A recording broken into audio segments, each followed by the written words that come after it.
بسم اللہ الرحمن الرحیم۔ گزشتہ درس میں نجاست کے متعلق یہ بات پڑھی تھی کہ درہم کی مقدار اس میں معاف ہوتی ہے، یعنی نماز کے اندر یا نماز کے بعد پتہ چلا کہ درہم کی مقدار تو معاف ہوتی ہے۔ درہم کی مقدار کے بارے میں بتایا تھا کہ وہ ہتھیلی پر جتنا پانی ٹکتا ہے اتنی مقدار درہم ہوتی ہے۔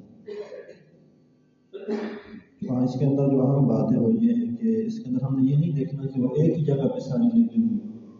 اگر بازو پر لگی ہے، یہاں پر تھوڑی سی لگی ہے، یہاں پر تھوڑی سی، یہاں پر تھوڑی سی، 5-6 جگہ پہ تھوڑی تھوڑی لگی ہوئی ہے، ان سب کو ملا کر اگر اتنی مقدار بنتی ہے تو پھر بھی وہ درہم کی مقدار شمار ہوگا، پھر بھی وہ اسی کے حکم میں آئے گا۔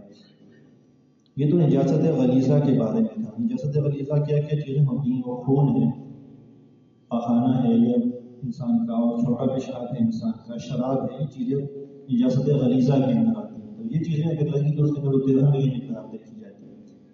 اگر نجاست خفیفہ ہو، خفیفہ کیا چیز ہوتی ہے؟ وہ حرام پرندوں کی بیٹ وغیرہ ہوتی ہے، اور اسی طرح یہ جو حلال جانور ہوتے ہیں ان کا چھوٹا پیشاب ہے، یہ اس میں آتا ہے، نجاست خفیفہ میں آتا ہے۔ اگر یہ کسی کے کپڑوں پر یا بدن پر یا کسی جگہ پہ لگ جائے تو اس کے اندر کیا حساب ہوگا؟ تو ہم یہ دیکھیں گے کہ جس حصے پر، کپڑوں کے حصے پر گائے، بکری یا بھینس وغیرہ کے پیشاب کی چھینٹیں لگی ہیں، اس حصے کے چوتھائی سے کم پر لگی ہیں یا چوتھائی سے زیادہ پر لگی ہیں۔ اگر چوتھائی حصے سے کم پر لگی ہیں، بازو پر لگی تو بازو کا اعتبار ہوگا۔ بازو پر دیکھیں گے 4 حصے کریں، بازو کے جو ہے چوتھائی حصے سے کم پر لگے گی تو پھر وہ قدر معافی میں آ جائے گا۔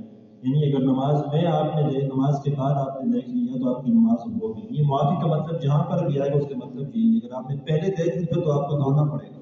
نماز میں یا نماز کے بعد آپ نے دیکھا چوتھائی حصے سے کم پر لگی ہے تو آپ کی نماز ہو جائے گی، لیکن اگر آپ نے نماز سے پہلے دیکھ لی تو دھونا پڑے گا۔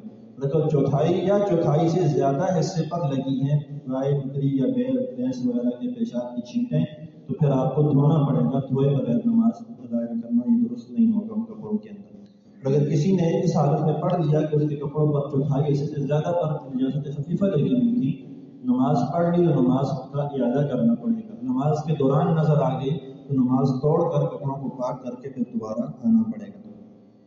اس کے ساتھ ایک اور مسئلہ ہے کہ وضو کا پانی، جب بندہ وضو کر رہا ہوتا ہے تو اس کی چھینٹیں بدن پر، کپڑوں پر پڑتی رہتی ہیں۔ وضو کے پانی میں جس طرح آپ مسجد میں وضو کرتے ہیں تو اس کی نالی نیچے جو ہے وہ پاک ہے، اس کے اندر صرف وضو کا پانی جاتا ہے، بیت الخلاء کا پانی اس میں نہیں آتا۔ اگر اس کی چھینٹیں آپ کے کپڑوں پر پڑتی ہیں تو یہ پاک ہے، اس سے ناپاک کپڑا ناپاک نہیں ہوگا۔ لیکن اگر آپ ایسی جگہ پہ وضو کر رہے ہیں جہاں پر عام طور پر چھوٹا پیشاب بھی کیا جاتا ہے تو وہاں سے اگر چھینٹیں پڑیں گی آپ کے کپڑوں پر یا بدن پر تو وہ چھینٹیں ناپاک ہوگی۔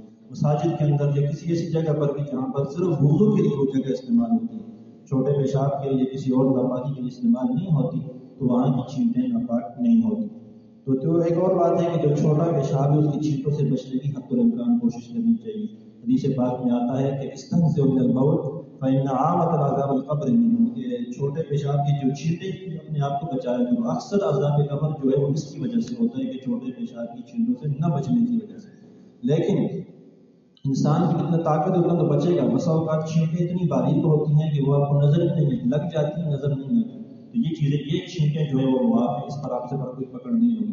لیکن چھینٹیں اگر اتنی لگی ہیں کہ جو آپ کو دیکھنے سے نظر آتی ہیں تو پھر ان کو دھونا پڑے گا، ان کو دھوئے بغیر نماز نہیں ہوگی۔ اللہ تبارک و تعالیٰ